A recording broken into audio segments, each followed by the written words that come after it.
Bien, pues buenas tardes a todos. Bienvenidos. Este día teníamos un error ahí en el cartel, no estaba anotado el día 5 y a mí se me debe haber pasado verificarlo, pero bueno, estamos con las mismas fechas, las mismas claves hasta finales de mes. Todavía abril lo tenemos igual. Y pues vamos a empezar, ¿les parece?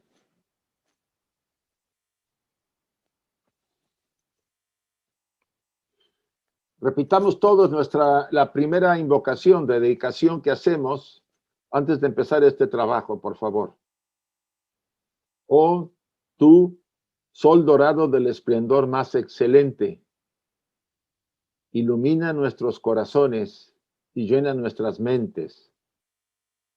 Así que nosotros, reconociendo nuestra unidad con la divinidad, que es el corazón del universo, podamos ver el camino a nuestros pies y llevarlos a esos distantes objetos de perfección, nuestros corazones y nuestras mentes, estimulados por tu propia luz radiante.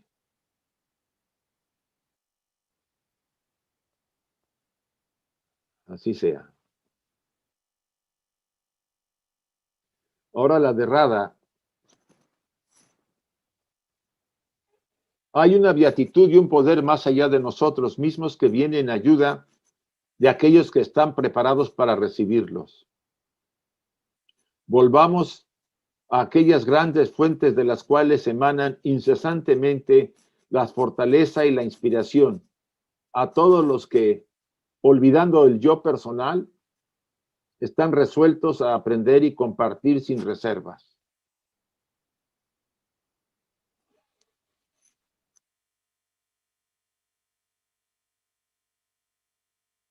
Así sea. Y finalmente esta invocación bellísima también del Brahdaranyaka.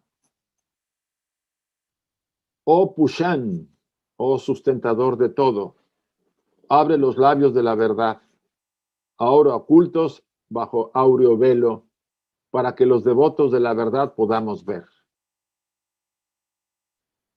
Así sea. Bien, tenemos en esta sesión, bueno, aquí para los que están mandando mensajes, les pedimos de saludos, pues esperemos un poco hacia el final para poder atenderlos. Aquí voy a pasar las imágenes que ya vimos la sesión anterior y aquí nos quedamos para empezar nuestro estudio. Recibí unos comentarios, sobre todo de Clarisa y de algunos de los presentes, pero más bien Clarisa, sobre el tema de haber mencionado la teoría del Big Bang para explicarlo. Aquí hay un tema que teníamos que entenderlo todos, y yo creo que sí se puede. Somos 160 más o menos los que estamos trabajando, siguiendo estos estudios, aproximadamente. Ahorita van 123, pero normalmente cuando las fechas están bien, hay más. A veces hay que recurrir a ejemplos tan simples como la teoría del Big Bang, que lo conoce la mayoría, porque el grupo que entra es muy heterogéneo. No todos son miembros de la sociedad, no todos son simpatizantes, hay muchos que por primera vez están entrando y a veces hay que utilizar ejemplos de ese calibre para poder explicar ciertas cosas, aunque no sea la mejor analogía. Yo eso lo entiendo, pero no tenemos otra para poder por lo menos abrir un poco el interés de las personas. Eso nada más lo quería aclarar. Bien. Estamos viendo, nos hemos quedado en el resumen de lo que vimos la sesión anterior sobre la primera proposición fundamental del proemio de la doctrina secreta, que dice así, que la realidad impersonal que compenetra el cosmos es el puro fenómeno del pensamiento. Este adelanto de su parte le lleva muy cerca del principio esotérico y vedantino. Para Brahman, la realidad una, lo absoluto, es el campo de conciencia absoluta. Esto es, aquella esencia que está fuera de toda relación con la existencia condicionada y de la cual la existencia consciente es un símbolo condicionado. Volvemos al tema que hemos hablado en la sesión anterior. ¿Se acuerdan de la parte de Parabrahman? Todo aquello que sostiene este universo, ¿no? En este diagrama estamos hablando de los elementos que están conformando. Si ustedes ven esta parte oscura que estoy señalando con la flecha, sería todo ese aspecto que llamamos Parabrahman, o sea, la seidad también podemos denominarla. Esa seidad contiene todo este cosmos. Y ya Pablo dice algo de ello en una de las cartas, en la carta a los romanos lo menciona, me parece ser en un versículo, que vivimos en ella, estamos contenidos en ella, y en ella surgimos y en ella desaparecemos. O sea, en realidad siempre estamos contenidos por esa seidad, de la que de alguna manera ha irradiado. Es un término complicado. Ustedes y yo hemos oído mucho en la literatura de la doctrina secreta los términos de emanación. Pero en los comentarios de 1889, HPB comenta o indica que de esa seidad, de esa realidad, de ese Parabrahman, no hay emanación, hay irradiación. Es un pasaje interesante y sería interesante también analizarlo. Yo hice por acá un diagrama que espero que les pueda servir. Quizá me adelanto un poco. A ver esto, si pueda caer un poco y clarificarlo.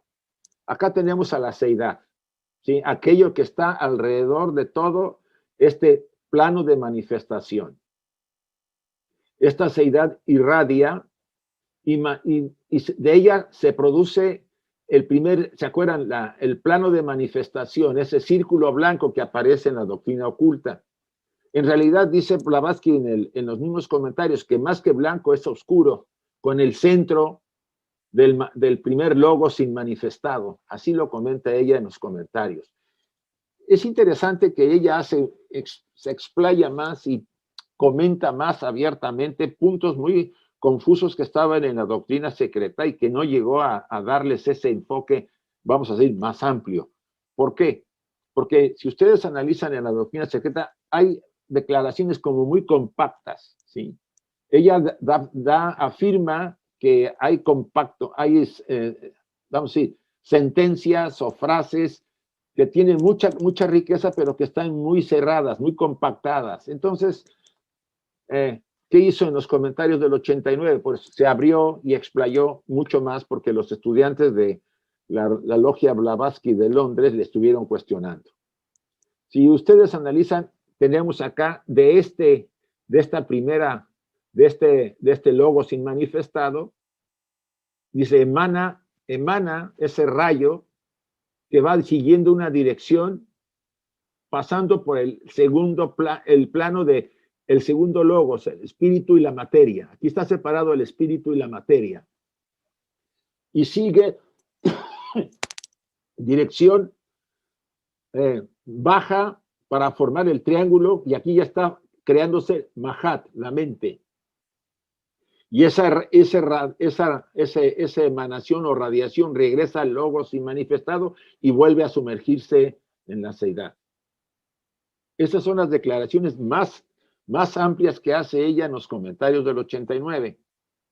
Por supuesto, el primer logos inmanifestado, el velo, que es Mula Prakriti, el nómino de la materia, y por supuesto, el tercer aspecto, o logos o Mahat, la mente, de ella emanan los 7 primordiales, los Aji.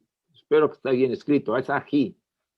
De esos 7 primordiales, en cascada, ya tienen ustedes ahí un diagrama que veremos después, vienen los Lipika en el siguiente plano, y después en los Manasaputras en el tercer plano, en el de la mente. Y así va la serie de jerarquías deslizándose hasta que se va formando este cosmos. Ya aquí estamos hablando del cosmos manifestado, no del nómeno. Recuerden que en el nómeno es la esencia. Bien, me había adelantado para explicarlo un poco y este diagrama después lo podríamos volver a ver. Entonces, yo aquí, utilizando una imagen que me encontré en el Google, es interesante, bien. Primera, este sería el logos inmanifestado. Después viene el segundo, el espíritu y la materia. Y vamos a decir el que cierra, que sería la mente, Mahat. Viene el primer universo, que es noumenal. Recuerden cuando vimos a los Puranas, que habla de la creación noumenal y de la creación fenomenal, ¿sí? Y que entre las dos, se podría decir que entre las dos, entre esta que es la fenomenal y la noumenal, hay un espacio de oscuridad o de, nuevamente, un espacio en que el universo vuelve a detenerse, la manifestación, entra otra vez a estado de oscuridad, que dura el mismo periodo que duró la emanación, la primera irradiación-emanación, y después vuelve el universo fenomenal, de acuerdo a lo que dice la doctrina secreta que vimos en Antropogénesis en algunos pasajes. Estos diagramas que utilicé en una época pueden servir de alguna forma. Si ustedes analizan acá, está la parte de la seidad, que es pasiva. De ella emana, dentro de ella emana el universo activo, o sea, el plano del que hablamos y el cosmos que conocemos, para después que ese sería el Mahavamantara, ¿no? Para que después, cuando termina el Mahavamantara, venga otra vez el Mahapralaya y vuelva a sumergirse otra vez el universo en esa oscuridad o la seidad.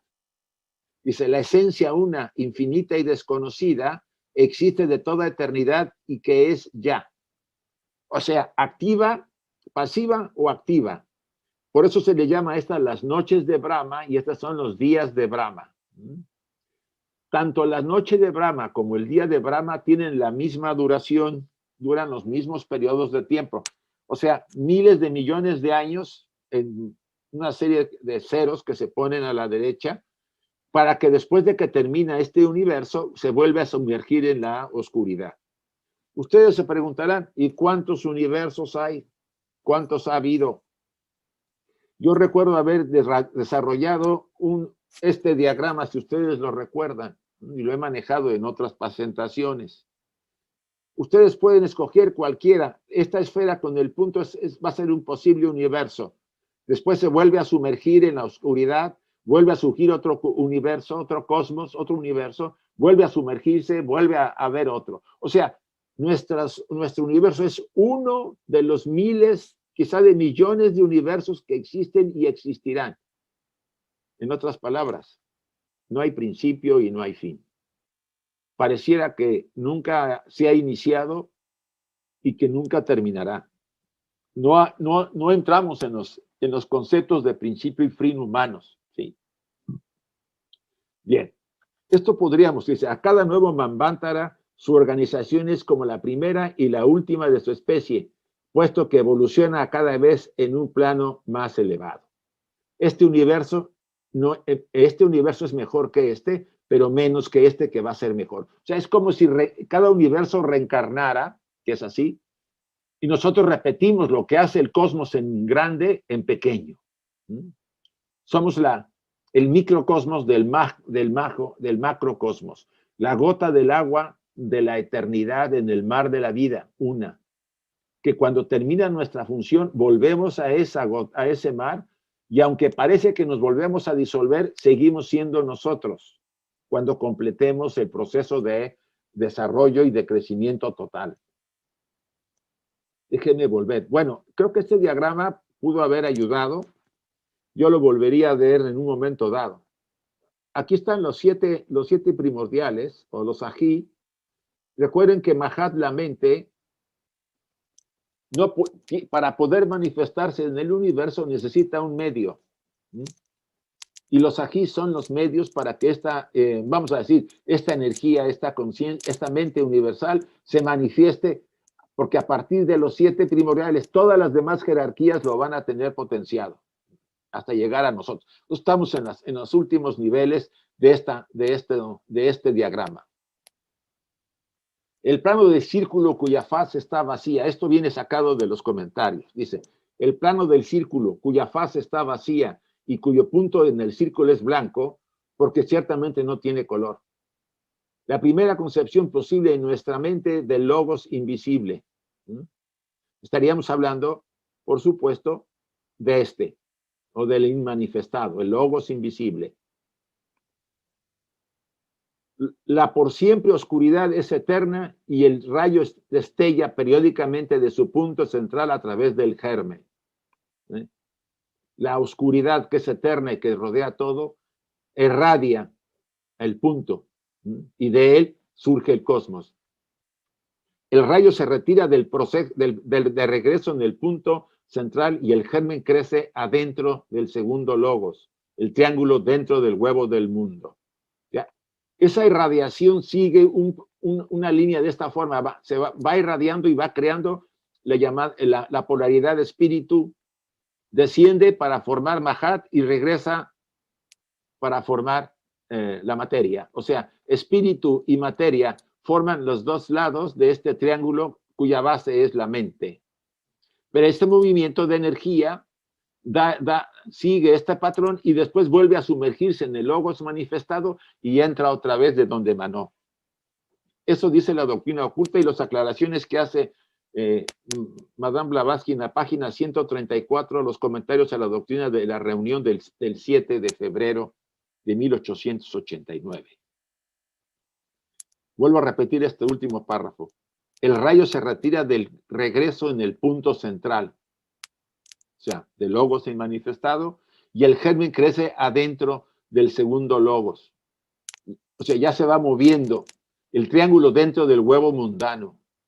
¿A qué le llamaríamos el huevo mundano? Estamos hablando de este es el huevo mundano, ¿sí? Aquí ya está formándose el universo a partir de esto.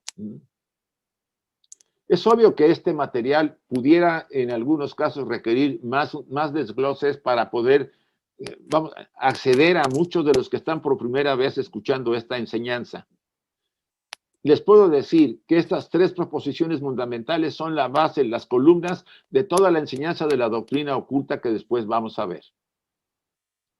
Bueno, esto lo vimos. El cosmos infinito y periódico, germen latente o activo, periódicamente y por turnos, ¿sí? Pero en cuanto salimos en nuestro pensamiento de esta, para nosotros, absoluta negación, ¿qué es la absoluta negación? Pues sería todo alrededor de esta esfera o del huevo del mundo, ¿sí? Surge el dualismo en contraste del espíritu, conciencia y materia, sujeto, objeto. Por supuesto, ya dentro de este universo hay espíritu y materia, está el famoso dualismo. Luz y oscuridad, masculino, femenino, como le hemos puesto a niveles, más que lo femenino y masculino a nivel de sexo, es de energías polares. Dice, el espíritu o conciencia y la materia, sin embargo, deben ser considerados no como realidades independientes, sino como los dos símbolos o aspectos del absoluto. Para Brahman, que constituye la base del ser condicionado, ya sea subjetivo, ya sea objetivo. ¿Qué quiere decir esto? El espíritu y la materia, que son los dos lados de este triángulo, surgen ¿de qué? De la unidad de vida, del logos inmanifestado. A pesar de que pueden parecer vibraciones diferentes, los dos son lo mismo. Se puede decir que la materia es espíritu congelado, o sea, condensado, como el agua cuando pasa por los diferentes estados de vapor, de líquido y de hielo. Entonces, ¿qué es la materia? Es una forma, es una manifestación de vibración del espíritu con esa vibración densa, si queremos verlo. En otras palabras, estamos inmersos en aquella energía de la unidad de vida que parece a nuestra mente y a nuestra conciencia como diferente, pero es una siempre. Déjeme para que hagamos después un espacio. Y aquí está el diagrama que ustedes ya conocemos, ¿no? Para Brahman, está en la parte de atrás, de él surge el primer logos, que sería la punta del triángulo, el segundo logos, que es el espíritu y la materia, y el tercer logos, que ven ustedes aquí abajo, de donde que es Mahat, la mente, surgen los 7 primordiales, los Aji. ¿Qué son ellos? Los necesarios para que la mente se manifieste, la mente universal se manifieste en vehículos y a partir de ahí pueda entonces ser contenida y derramada a través de todos los planos de la naturaleza, desde los más elevados hasta los más cercanos al hombre. Dice, considerando esta tríada metafísica como la raíz de la cual procede toda manifestación, el gran aliento toma el carácter de ideación precósmica. El gran aliento que emana de aquí se plasma en este triángulo que es la ideación precósmica. O sea, estamos hablando del precosmos. Todavía no se manifiesta esto. Aquí está formado, iniciándose los 3 primeros aspectos que van a generar el cosmos que vamos a conocer. A partir de ahí están los 7 primeros. Se le llaman los 7 primordiales o también los Aji, dice la doctrina oculta.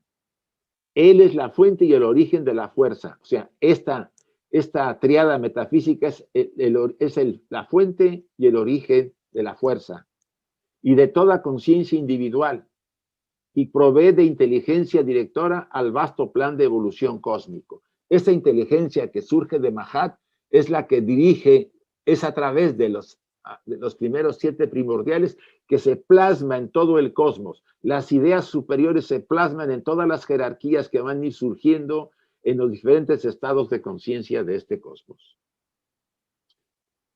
Podemos aquí detener un poco, ¿les parece? Para ver algunos comentarios si están de acuerdo. Déjenme abrir.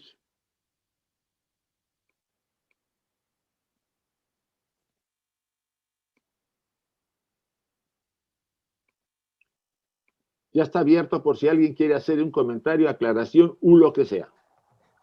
Isaac, este diagrama recuerda, no sé si lo vistes, pero yo creo que sí, que nuestro compañero al otro lado del Atlántico, Rafael Enrique, había rescatado uno y estaba mucho más claro que este. Tal vez te lo podría proporcionar, porque este está muy borroso todo. Pásamelo para poder utilizarlo, porque lo vamos a utilizar bastante en las siguientes sesiones. El que yo tengo uno que también está más claro que este, pero el que mostró él, que ese no lo tengo yo, estaba muy bien. Bueno, a ver si me lo podemos conseguir. Le podemos pedir si tiene la posibilidad de facilitárnoslo. Bueno, muy bien. Gracias, Clarisa. A ver, Elsie, por favor. Que yo pensaba que lo que nos estamos viendo en este Cosmogénesis, bueno, en el proemio, ¿no? Es simplemente como, bueno, simplemente no, digamos, grandemente, que sé cómo decirlo, como si fuera cosas consecutivas que siempre empiezan como cíclicas, ¿no? Es así, Elsie. Normalmente todo está sujeto a ciclos. Recuerda que hay varias leyes que gobiernan. No hemos comentado todo lo que estamos tratando. No sé si ustedes tengan el libro rojo. ¿Se acuerdan de un libro rojo que traje de México? Ahí viene muy claro todos los conceptos cíclicos. También el de Barboca. Ese es bastante bueno porque condensa. Sí, Elsie, es ciclos. Sí, ¿quién me quiere comentar? Yo, Cecilia. A ver, Cecilia. Mira, tengo a veces más que todo, bueno, dudas. En estos planos las dudas son como muy mentales, ya lo sabemos, ¿verdad? Muy de la mente racional. Pero siempre me ha intrigado ese tercer logos en conjunción con los ají. A veces he escuchado que el tercer logos realmente es septu, de que no es uno solo. Pero pienso yo que en un plano tan elevado como el de los ají, tan cerca de ese tercer logos, de esa mente universal, realmente son todos ellos como muy puros y casi que uno solo con el tercer logos. y que quizá lo que contienen en sí son diferentes vibraciones para diferentes aspectos o funciones en ese cosmos que se va a manifestar. Quisiera saber tu opinión al respecto, ¿verdad?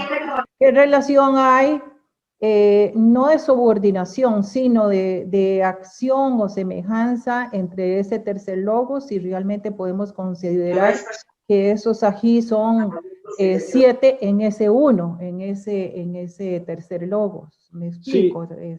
Sí, mira, Cecilia, yo recuerdo bien que ya desde el segundo logos viene preparado los 7 que vienen. Es como si ya estuvieran considerados, y eso viene también en los comentarios. La verdad es que al hablar del segundo logos, no solamente está hablando de espíritu y materia, está hablando ya también de los 7 primordiales que van a manifestarse a través del tercer logos como Mahat. Y eso lo recuerdo bien porque a mí me llamó la atención que son elementos que yo no conocía a fondo y que ya vienen indicados, vamos a decir, en la doctrina oculta. Una pregunta, Isaac, sí. Perdón, rapidito. Saludos, Eugenia, de Guatemala. Sí. Acá para Brahman hablamos del cosmos. Aquí del cosmos es micro y macrocosmos. No, para Brahman no es el cosmos, es lo inmanifestado, está atrás de todo. De ello emana o irradia el cosmos. ¿Qué podemos decir de esto? Ahorita lo que preguntó esta chica de Guatemala. Realmente para Brahman o la seidad está atrás de todo. Es esa oscuridad, ese espacio, tiene una serie de simbolismos para poder entenderlo. ¿Qué pasa? Esa seidad está afuera. Y esa seidad no permite, por supuesto, no tiene una relación con el cosmos manifestado, porque esto es eterno, no tiene principio y fin. Y todo lo que emana lo que irradia de ella, tiene principio y tiene fin. Eso es muy difícil para muchos que entendamos ese aspecto, pero deberíamos comprenderlo hasta donde pudiéramos. Sí, ahí está bien, muy amable, súper, excelente. Gracias. Hasta luego. Bueno, voy a cerrarlo, chicos.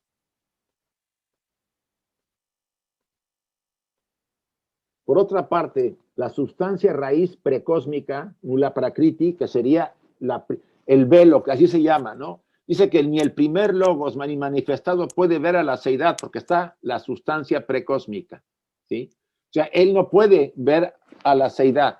El Mula Prakriti, o sea, la sustancia primordial, noumenal, precósmica, impide que haya una relación del primer logos con la seidad. Pero es interesante, ese primer logos surgió a través de Mula Prakriti y de la seidad. Conceptos abstractos, complejos, pero poco a poco podemos ir entendiéndolos. Dice, por otra parte, la sustancia raíz precósmica, Mula Prakriti, es el aspecto de lo absoluto que sirve de fundamento a todos los planos objetivos de la naturaleza. ¿A qué se refiere esto? Todos estos planos que ven ustedes aquí, todos los que van desde los más sutiles, donde están los primordiales, hasta los más densos, donde llega el hombre o más, es Mula Prakriti, es la sustancia base que provee toda esa materia para poder crearse los planos de la manifestación.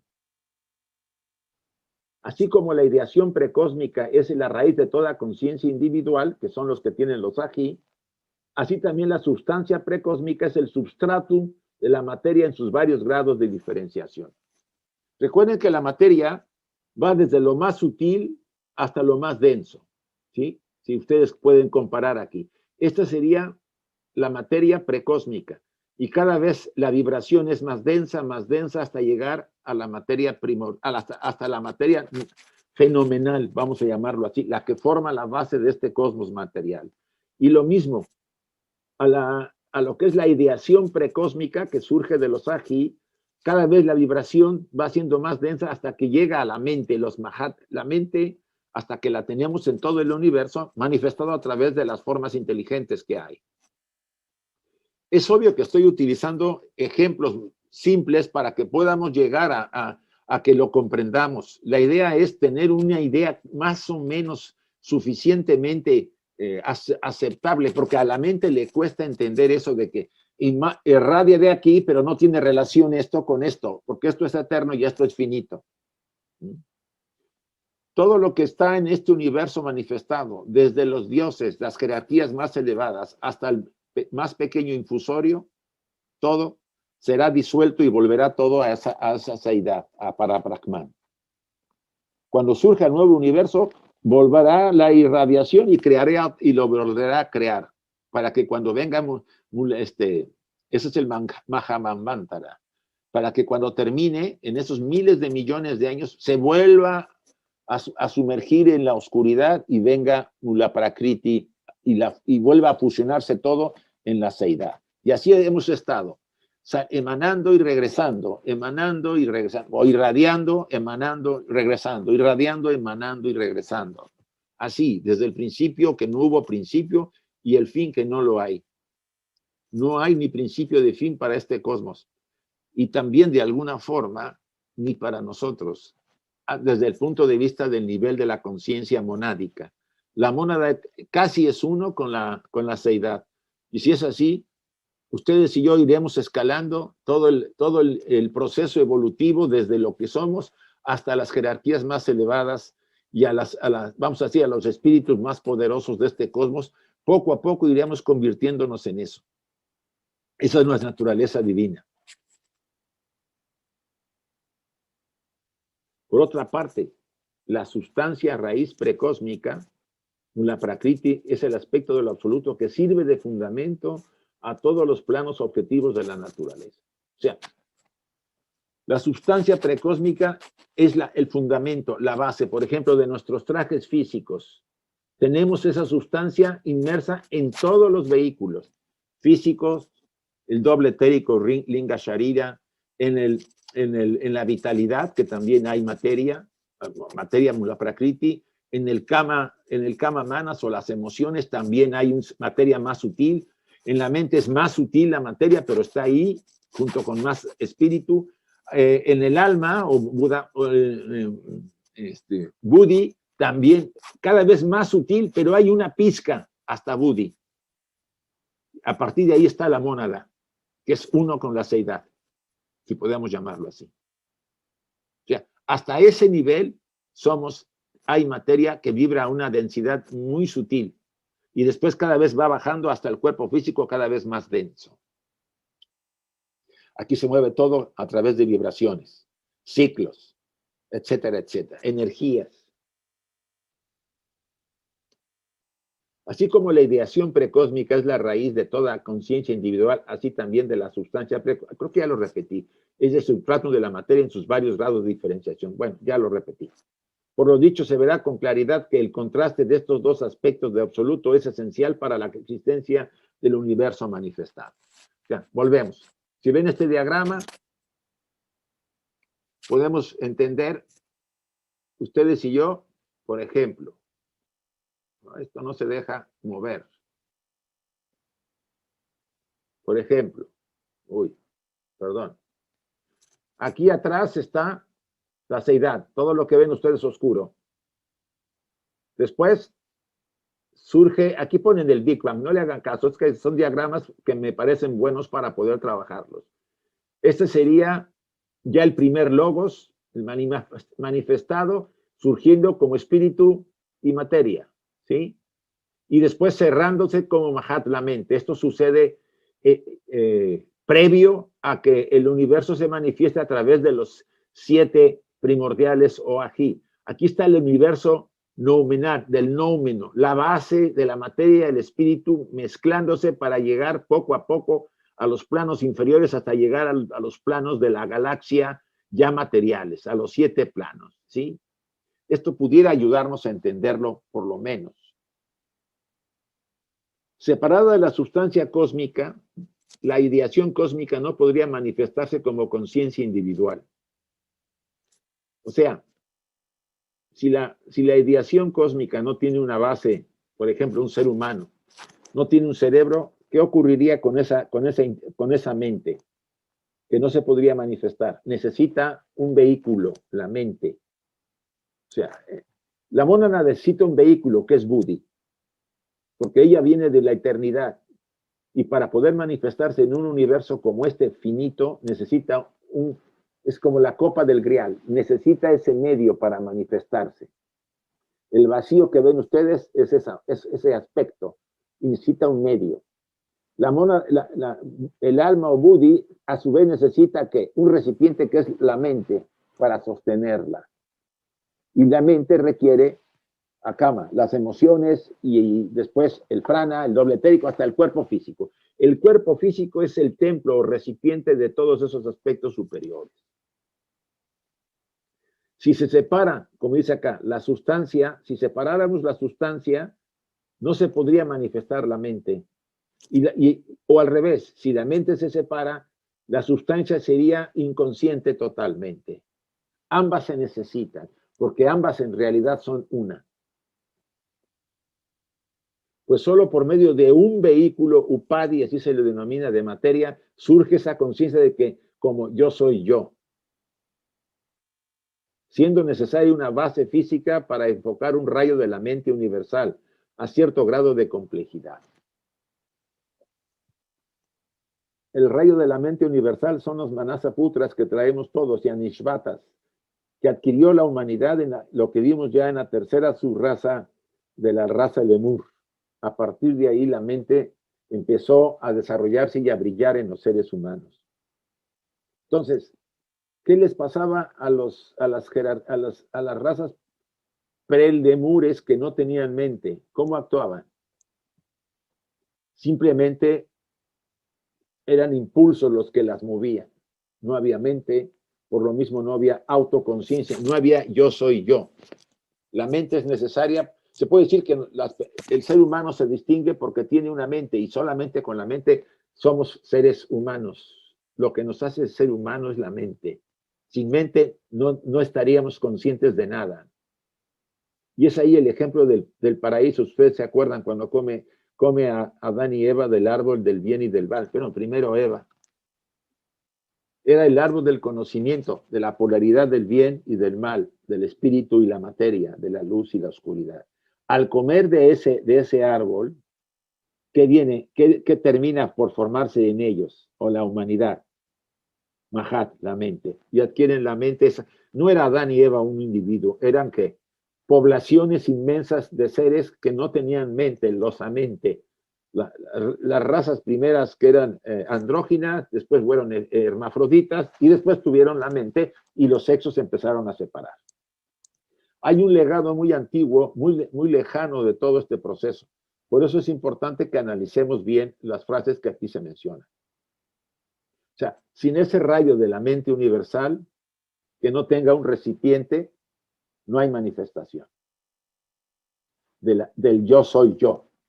Ustedes y yo necesitamos ese rayo para que, y un cerebro, que realmente el cerebro físico es como el aparato que dio la radio. Imagínense, viene la emisión de la radio central donde se emite los sonidos, la música. ¿Qué necesita? Un receptor. Y el receptor es la radio. Bueno, nuestro cerebro es igual. Es un receptor de la mente, porque la mente no está acá, flota sobre la cabeza, ¿sí? La mente está arriba y el cerebro es solamente el receptor de la mente y la transmite a través de la parte material. A su vez, separada la ideación cósmica, o sea, la conciencia, la sustancia cósmica permanecería como la abstracción vacía que ya comenté, y ninguna manifestación de conciencia podría seguirse. O sea, no habría conciencia si no hay recipiente. Y al revés. El recipiente sin conciencia es como un autómata, no es nada, no puede decir yo soy yo. El universo manifestado, por lo tanto, está impregnado por la dualidad, métanse en la cabeza eso, la cual viene a ser la esencia misma de su existencia como manifestación. Aquí viene mucho el tema del espíritu y la materia, pero también viene el tema del bien y del mal, de la luz y la oscuridad. La problemática de nuestra poca conciencia y de limitación para entender esta polaridad es que hemos reducido la luz al bien y la oscuridad al mal, Cuando las dos son ¿qué? Una. Por eso en un pasaje de, creo que el segundo tomo de la Doctrina Secreta, Madame Blavatsky o HPB tiene un capítulo que se lo dedica a Deus es demonios inversos, Dios es el demonio invertido. O sea, esas dos polaridades se están moviendo cuando están separadas y parece que están en contraposición. Pero a medida que el individuo va en el camino medio equilibrándose, las dos polaridades tendrán ¿a qué? A unirse y a estar en armonía. Es lo que hace un iluminado, un ser que trasciende las polaridades. Y repito, el universo manifestado, por lo tanto, está impregnado por la dualidad, la cual viene a ser la esencia misma de su existencia como manifestación. De ahí que dice Blavatsky, ¿se acuerdan cuando lo vimos en el pasaje de casi finales de la Antropogénesis? Dice, el mal es necesario, más bien la vibración densa es necesaria para que vayamos escalando desde esos niveles hacia la luz.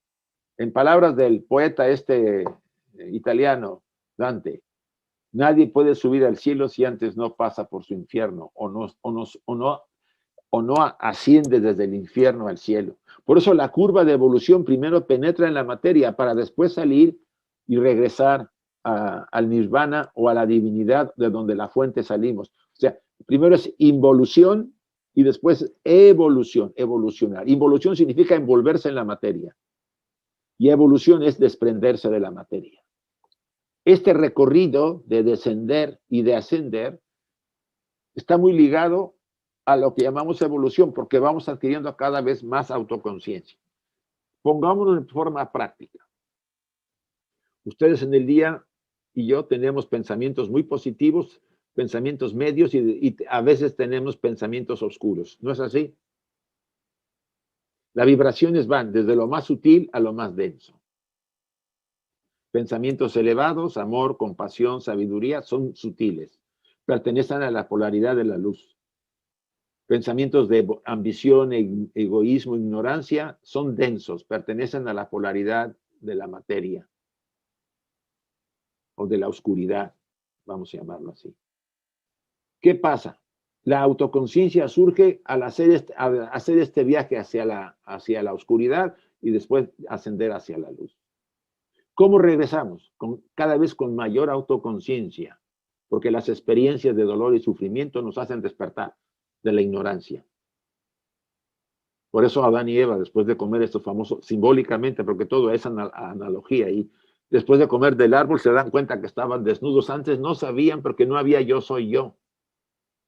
¿Comprenden eso? Es muy, muy importante que se entienda. Y no es que fuera bueno o malo, simplemente el mal, verdadero mal, está en la mente humana. Por la ambición y egoísmo creamos nuestros propios demonios. El universo no se manifiesta así.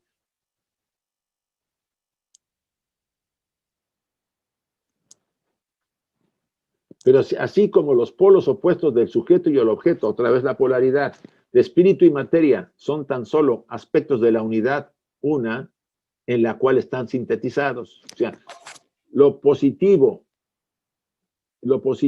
y lo negativo se fusionan en la unidad, de donde emanan. O sea, está el triángulo famoso. Así también en el universo manifestado existe algo que se une al espíritu, a la materia, el sujeto y al objeto. ¿Qué une al espíritu y a la materia? Esto es interesante.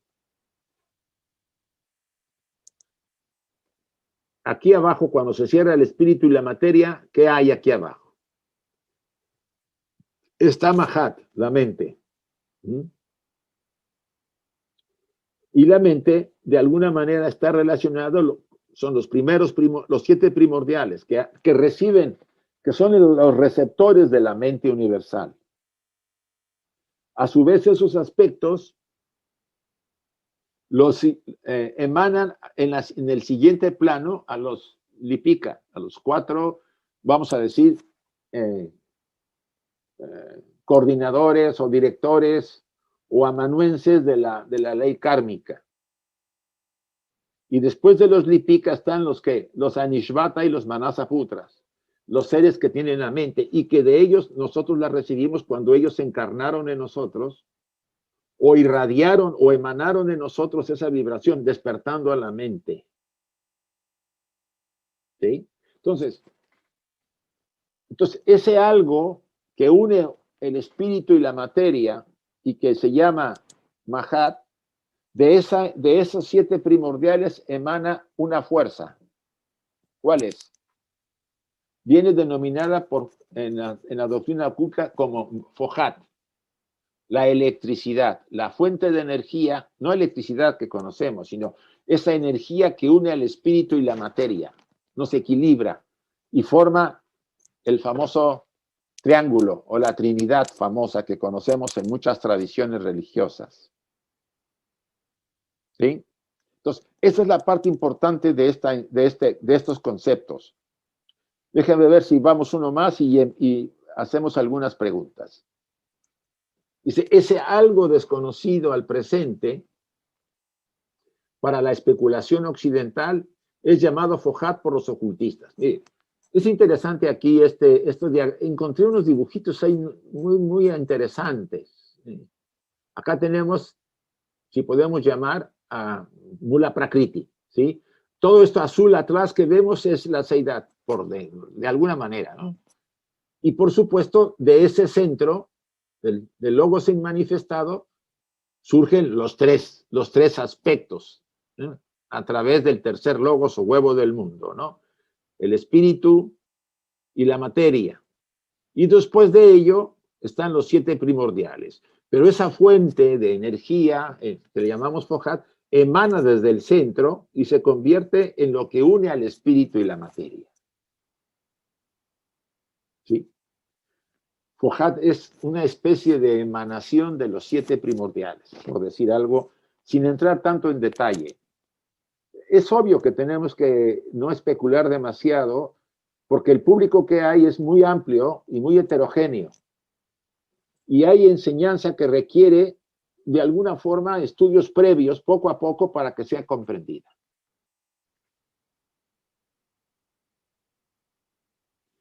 Vamos a abrir otra vez para ver...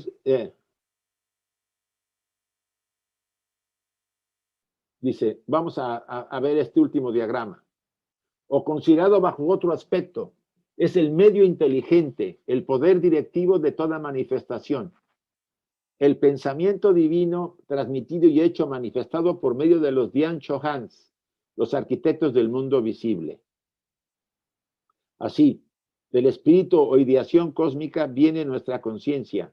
De la sustancia cósmica, los diversos vehículos en que esta conciencia se individualiza y llega al yo, a la conciencia del sí mismo o conciencia reflexiva que todos tenemos. Me gustaría aquí detener para ver comentarios. Perdón.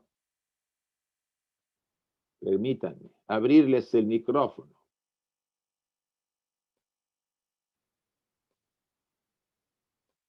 Ya está abierto. Hola, buenas tardes. Marcos Andrade de Ciudad de México. Sí. Estimado doctor, oiga, una pregunta. ¿Qué relación o cómo podría ayudarme a comprender esto con los conceptos de los Kumaras y otro concepto, probablemente Shambhala? ¿Tiene alguna relación toda esta situación? Sí, ¿qué opina? Sin entrar en detalle, Carlos, sin entrar en detalle, porque eso lo vimos ya en un estudio de antropogénesis. Los Kumaras están inmersos en este tema, así como Shambhala, el lugar especial donde de alguna manera de ahí irradia el espíritu que vuelve a la tierra, vamos a decirlo así. No puedo entrar en detalle porque sería entrar a temas que hemos visto, pero sí, está relacionado. Gracias, Carlos. Muchas gracias. Sí, Victoria, por favor, levantaste la mano. Hola, buenas. Isaac, yo quería preguntarte si en Mula Prakriti podríamos considerar que se encuentran los arquetipos. Es muy difícil ese tema de los arquetipos. En realidad, estamos hablando de la sustancia primordial. de la sustancia que aún será la base de la sustancia que vamos a conocer después, que se forma el universo material. No es la sustancia que nosotros vemos, sino la base de esa sustancia.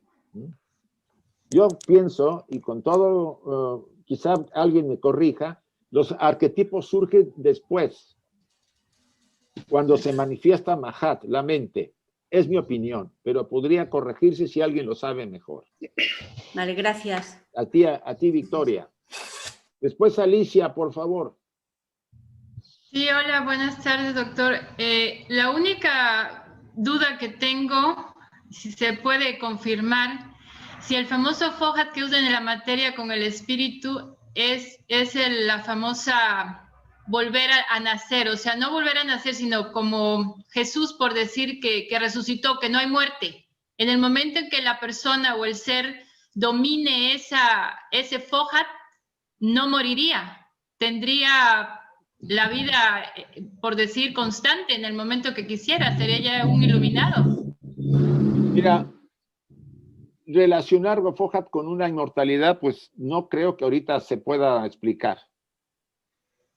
Okay. Es obvio que se necesita, vamos a llamarlo. Es parte de lo necesario para el desarrollo, vamos a decir, de los seres que se van transmutando y van ascendiendo en escala evolutiva. Pero explicarlo es todo un tema, entraríamos a otros puntos, pero sí te puedo concretar. ¿Tiene que ver? Sí tiene que ver. Y te puedo decir que hasta ahí. Gracias. Gracias. Beatriz, por favor.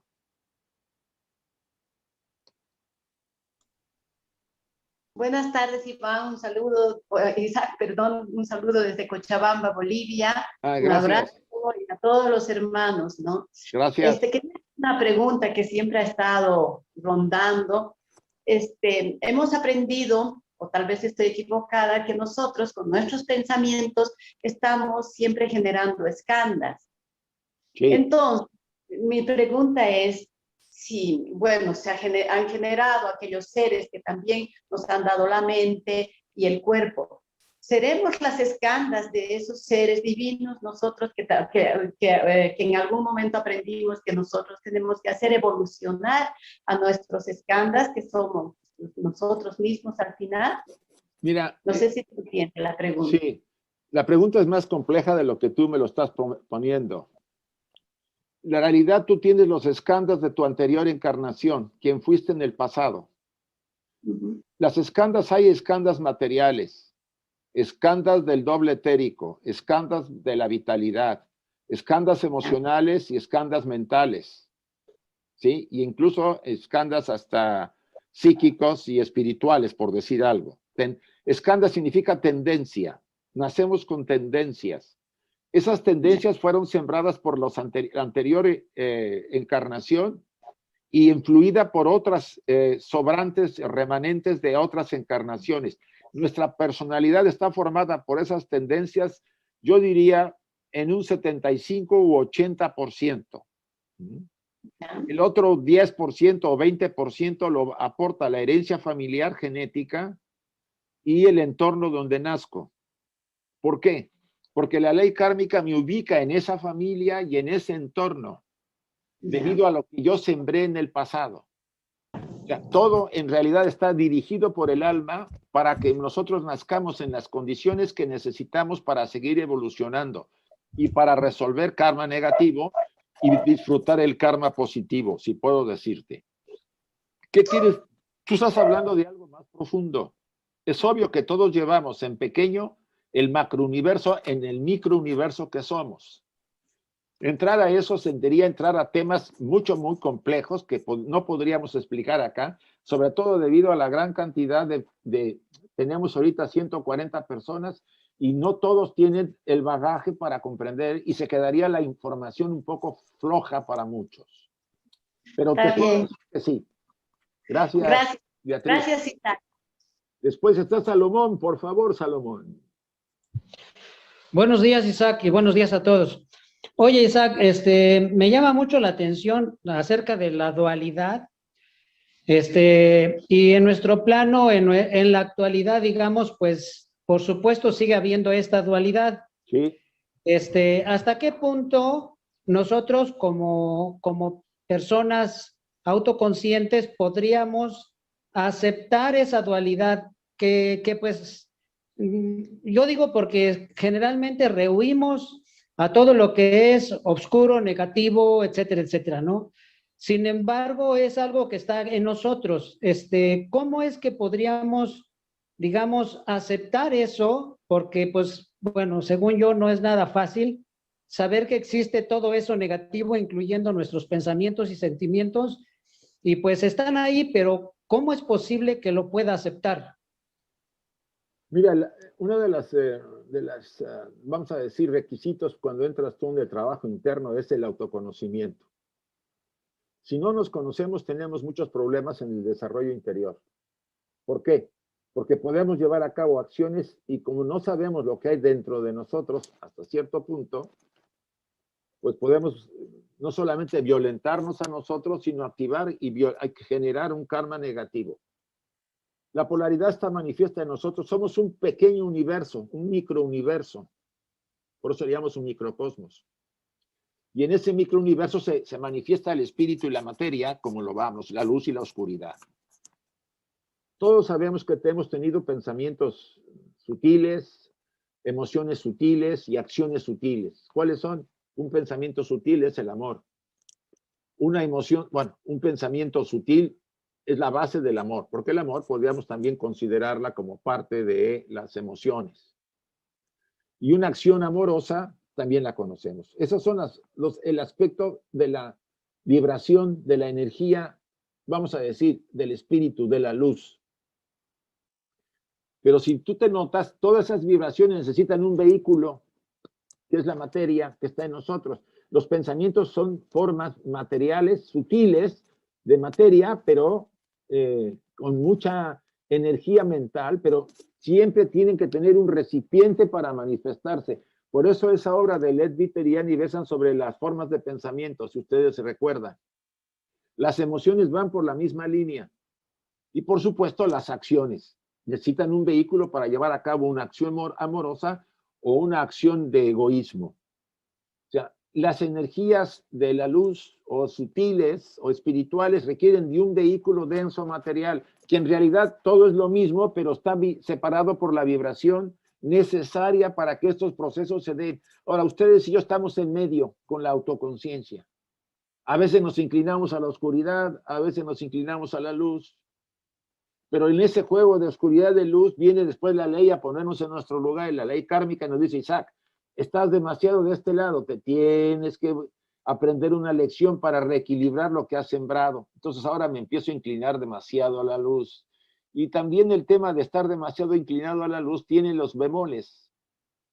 ¿Cuál sería la idea, Salomón? Mantener el equilibrio entre las dos. El trabajo interno demanda, cuando hay autoconocimiento, reconocer nuestra oscuridad, la envidia, el egoísmo, la ambición, toda esa cantidad de cosas que hemos cometido en otras vidas y que las seguimos cometiendo. Reconocerlo y aceptarlo es básico, no significa reprimirlo, Salomón. Lo reprimes y se vuelve peor.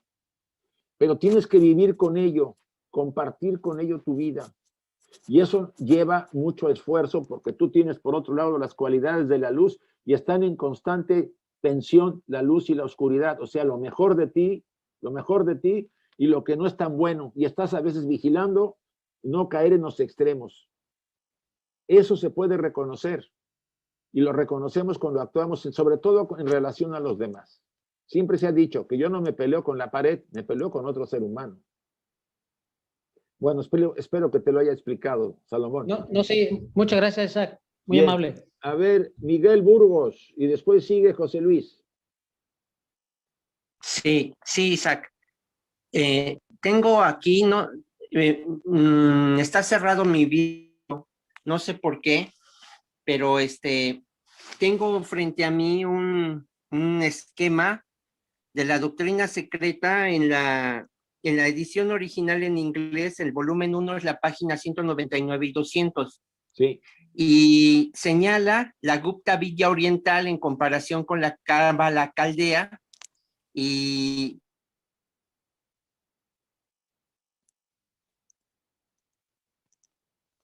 son los más elevados del cosmos septenario, el mundo divino y sin forma del espíritu, primero, segundo y tercer plano, con un triángulo. La base en el tercer plano y la cúspide sin tocar el primer plano. Y luego vienen los 4 planos inferiores. Respecto a lo que tú comentabas de Mahat y los modelos arquetípicos, porque en el 4º plano está ya el mundo arquetípico. En el siguiente plano hacia abajo, el mundo intelectual o creador. En el siguiente, el mundo sustancial o formativo, y hasta el fondo, el mundo físico-material. Entonces, lo que tú comentabas respecto a Mahat y que después vienen los arquetipos, según este esquema, es correcto. Sí, yo lo que quiero decir es que si la comparamos, eso es Cábala. Y el tema de la Cábala oriental y la Cábala caldea. Sí, se puede... Blavatsky habló de 7 planos o de 10, ¿no? O de 12, es cierto. Pero para hacerlo en forma práctica y para darlo a conocer, habló siempre de 7. Entonces, en cambio, la Cábala caldea y la Cábala oriental o la Cábala judía, como quieras llamarle, reduce a 4 mundos, ¿sí? Y aparte de arriba, pues hay una comparación en la doctrina secreta de eso. Estoy de acuerdo contigo, para mí los arquetipos vienen a partir de ahí. Bueno, con aclaraciones que podríamos hablar. De alguna manera también los 3 logos son una forma de arquetipo, ¿no? Podría ser, porque se puede decir que es el rayo 1 que se divide en espíritu y materia, y después se forma la parte de la base, que es la mente. Son los 3, se pueden llamar 3 arquetipos que forman este universo. Las 3 fuerzas, vamos a decir. Y que requieren después una serie de seres para poder ser contenidas, porque ustedes y yo tenemos ese triángulo, si quieren verlo así, nosotros tenemos cada uno los 3 logos en nuestra conciencia profunda.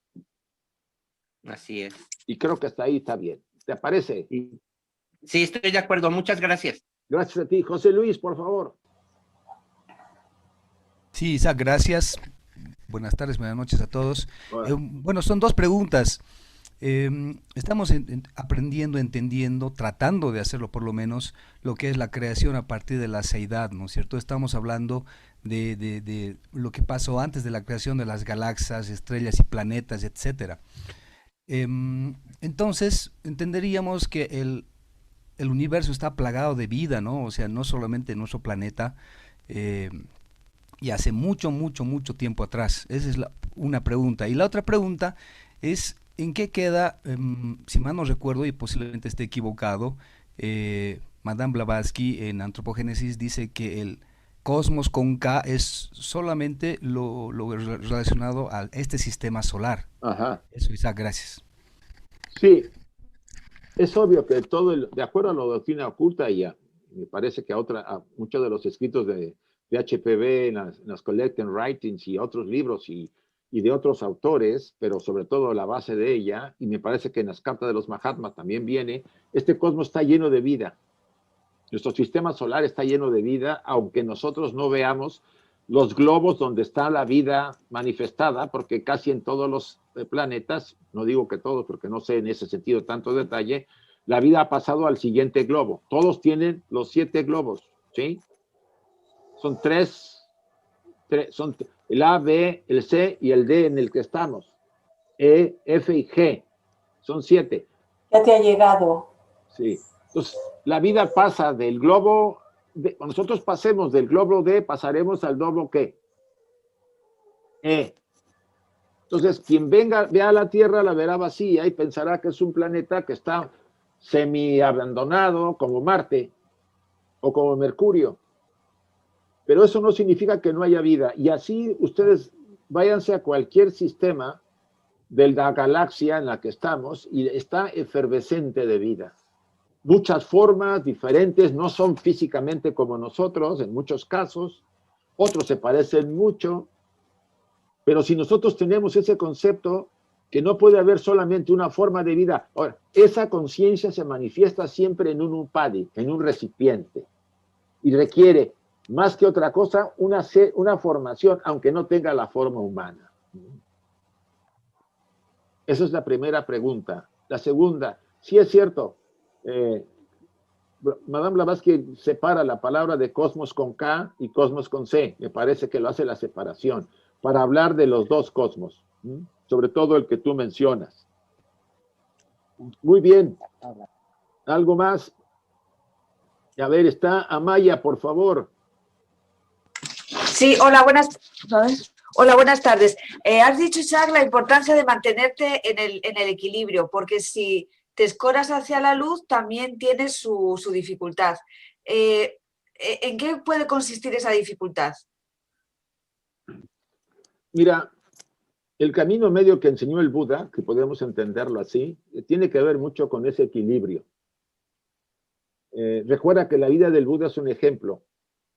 Cuando él vive primero dentro de su palacio, que el padre no quería que él viera nunca cosas desagradables, la vejez, la enfermedad, etc., él vivía del lado ¿qué? Del disfrute, de lo agradable, de lo bonito, y parecía que no había vejez, ni tristeza, ni enfermedades, ni nada. Ajá. Él sale del palacio y empieza a notar que hay enfermos, ve unos viejos que estaban enfermos, ya la vejez. Después se enfrenta cuando va a ese bosque, pues a pasar mucho tiempo con esos ermitaños que se autoflagelan para estar de alguna manera, entre comillas, cerca de su espíritu o de transformarse o transmutarse o trascender. Entonces él ve el disfrute y el dolor y sufrimiento, la juventud y la vejez, la salud y la enfermedad, y empieza a darse cuenta que están esos pares de opuestos constantemente en la vida del ser humano. Por eso él decide, bajo el árbol Bodhi, meditando, hacer un trabajo entero para encontrar la solución, la clave de esa polaridad en la que ustedes y yo nos movemos. Nosotros pasamos a veces de esa vibración sutil de luz a la vibración densa cuando nos enojamos, cuando queremos vengarnos, y volvemos a arrepentirnos y volvemos a pasar, pero andamos moviéndonos en los extremos. Hay que ir reduciendo esos extremos a un cierto equilibrio. Ajá. El Buda es lo que enseña en toda la filosofía budista, que es una gran filosofía, para mí es más que una religión, es una filosofía increíble, te enseña a acercarse equilibradamente. Incluso el cristianismo lo trata, pero lo trata de una manera menos obvia y más sutil, probablemente por que hubo cambios en la enseñanza debido a que no se identificara el cristianismo con, vamos a decir, tradiciones orientales, porque fue muy influido en el origen.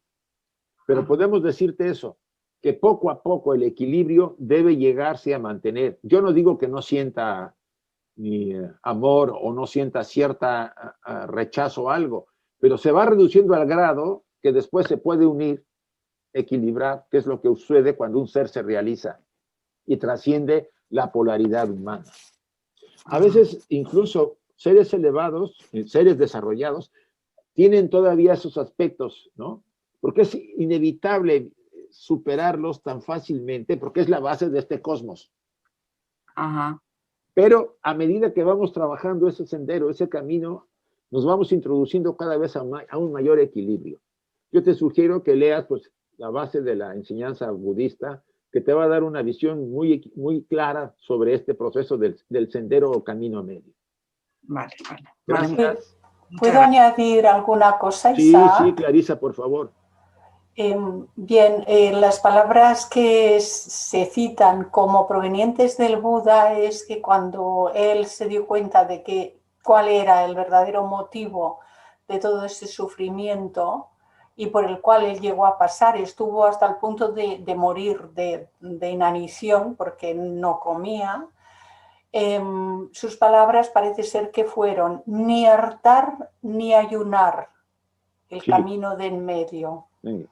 Ahora, en cuanto a nuestro proceso, como está explicando muy bien Isaac, es que conforme nos vamos acercando a ese punto central, a ese camino de en medio, la polaridad en el universo no puede desaparecer porque se desintegraría totalmente. Todas las formas van a permanecer sujetas a esa polaridad porque de esa manera se mantienen cohesionadas.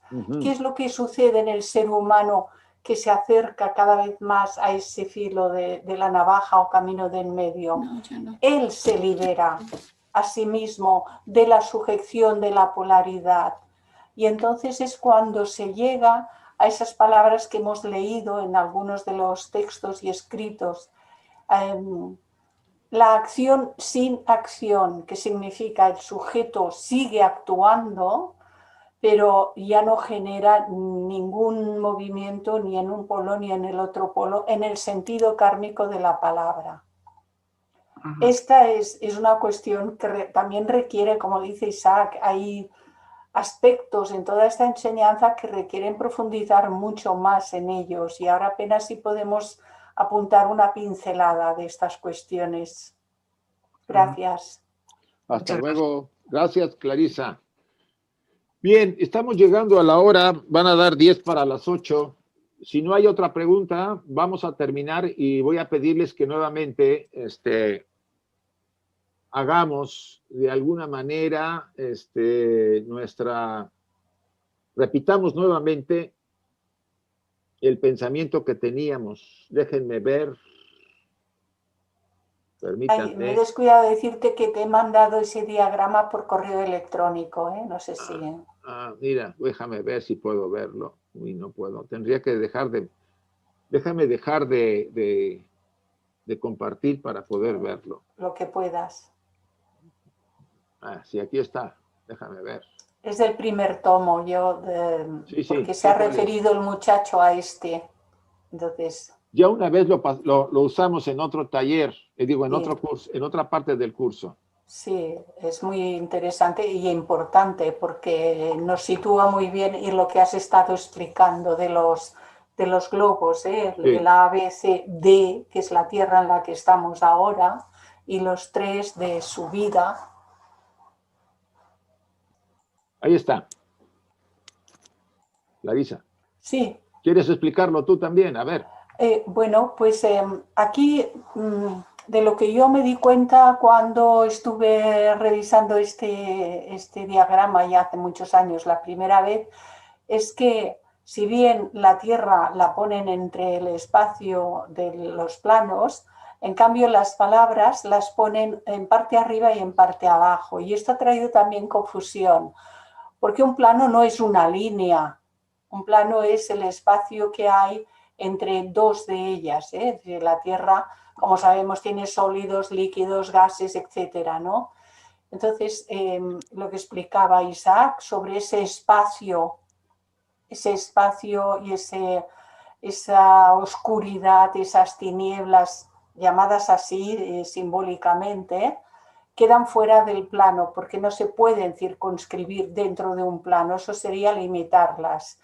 Entonces el primer plano va desde esta línea hasta esta segunda.